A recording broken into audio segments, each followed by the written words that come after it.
Barrymore.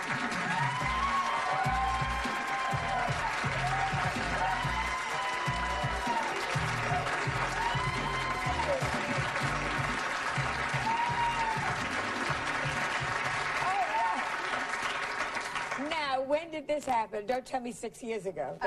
The color, it's wonderfully becoming. Thank you. I'm still not used to it. My whole life I've been a blonde, and I just did a project and they wanted me to be a brunette, so I had to dye my hair for it, and I can't take it back to blonde for like another 6 months because of it.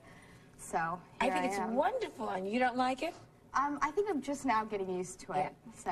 Well, you were obviously natural blonde. No, actually, I'm naturally a brunette. Are you? So they took it back to my natural color and put sort of this auburn goop on it. Yeah. And this is what came out. That's what color is your mom? She's a brunette. Brunette. And so is my father. And your dad. And I was thinking of all the Barrymores I could ever think of, and they were all dark. Yeah. So I think you look great. Thank you. That's it. Do you get, when you walk around, do you get men looking at you more as a brunette or as a blonde? I don't know. I never notice when people look at me. I'm very oblivious to it. So I couldn't answer that. You never know when you walk down the street in New York, when you hear the hi, chickie, bummy, bummy, bummy, you don't notice that? California, you roll your windows up, right? Yeah. I guess, I don't know. Maybe I'm just too in love to notice other men. Yeah, your boyfriend is here with you, right? Yeah. Where is he? Can we point him out? I don't know where he's sitting. Where is he sitting? He's right there. All right, very cute. And who is he and what does he do? His name is, I'm talking to him like he's not here. His name's Jamie Walters, and he's an actor. And he's just the most wonderful person that's ever walked into my life. Which is what you need. May I say? No. I know you. We met, you know, when you were right. Cutesy wootsy. And then we would meet again like at the Hard Rock Cafe. Remember that time? Right. So I feel like I've known you through all this. I remember one time in Studio 54, you were sitting on your mother's shoulder, and I said to you, "What are you doing here?" I screamed down at you from someplace where I was. I remember. Yeah, that's weird, child. Wonderful, but weird and terrible. That's all mixed up. I know, and you once gave a quote. Aren't they going to ask me another question? What was the quote you were saying? Oh, please, God, let there be a new question. Well, you've now learned 10 years later there are no new questions, right? Because they all want to know the same stupid things. But how did you get into acting? How did you get into ET? Let me just ask you all basics, then we'll go into other things. How did you get... Well, when I was 11 months old, I did my first commercial, and then I did like 2 or 3 TV movies, and then I did my first feature film by the time I was 3. 3? And, yeah. So your mother was the one that was doing it? Actually, when I was like 2 and a half, I said to her, this is what I want to do. And luckily, I was lucky enough to have a mother who supported my decision. I don't think most mothers would take a 2-and-a-half-year-old seriously, but my mom did, and I was very fortunate because of it. I mean, if she hadn't, I might not be where I am today. What about your dad? Was he ever around you? Ever remember him living with you? Well, I saw him a lot, not a lot, but more when I was younger, from the time I was born till I was about 7, and then I didn't see him until last year, so it was about 10 years. 10 years? Why? I don't mean to push, you know, but... Oh, no. Why? 10 years your father didn't come around? Well, we had a very strange relationship because he, you know, was very abusive, and I was scared of him, and... Abusive to you? Yeah, and he was... Did he hit you? No, yeah, a little bit. I mean, he was just very...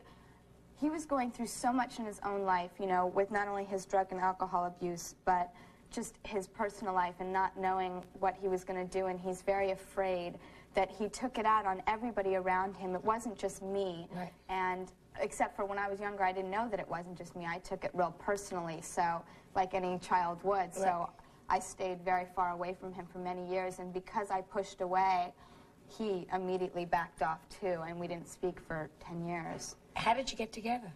I ran into him on the street.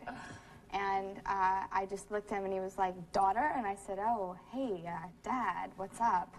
And I said, I thought, this is very strange, calling a man I haven't seen for 10 years Dad. Yeah. You know, I mean, you know, by blood, he is my father, but he doesn't feel like my father. So in the last year, I've talked to him on the phone and stuff, and he's called me.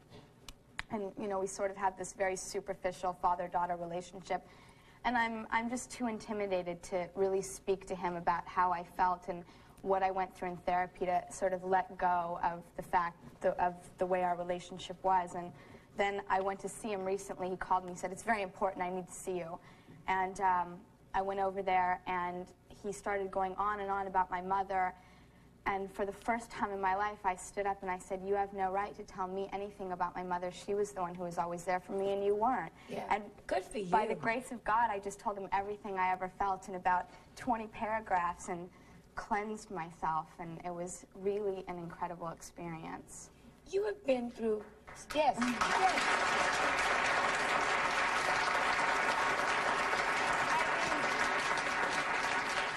I hate the term. You were born with baggage. Yeah. Do you know what I'm saying? The Barrymores, you came with the greatest acting family in American history, right? You came with every one of them was an alcoholic, or I think even Ethel was, if I remember, maybe yeah, wrong. They all were. But they all were drinkers.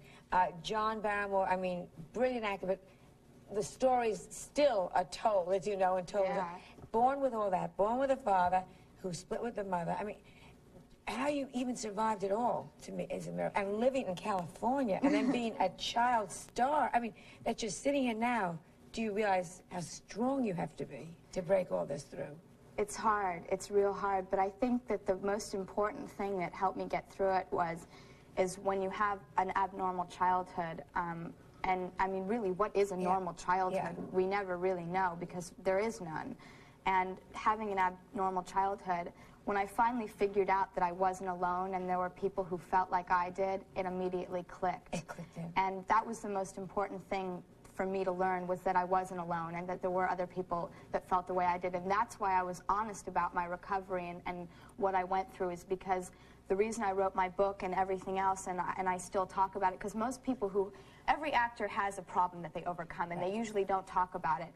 For me, I think that I'll always be asked the questions of what was my recovery like and what I went through, and I'm happy to talk about it because I feel that it's important, because there are other people who have had maybe not the exact lifestyle that I've had, but everybody has the same feelings. And it's so important to know that you're not alone. I mean, that's what really helped me. Oh, the minute you know somebody else feels the way, you go, okay. Exactly. When we come back, I want to talk about, you were drunk at what age? Drunk and alcoholic at 9, and then you went into drugs? At 11. I want to know how an 11-year-old gets drugs, but we'll find that out after commercial. We'll be, I'm not stupid. We'll be right back with more of the Rivers, so stay tuned.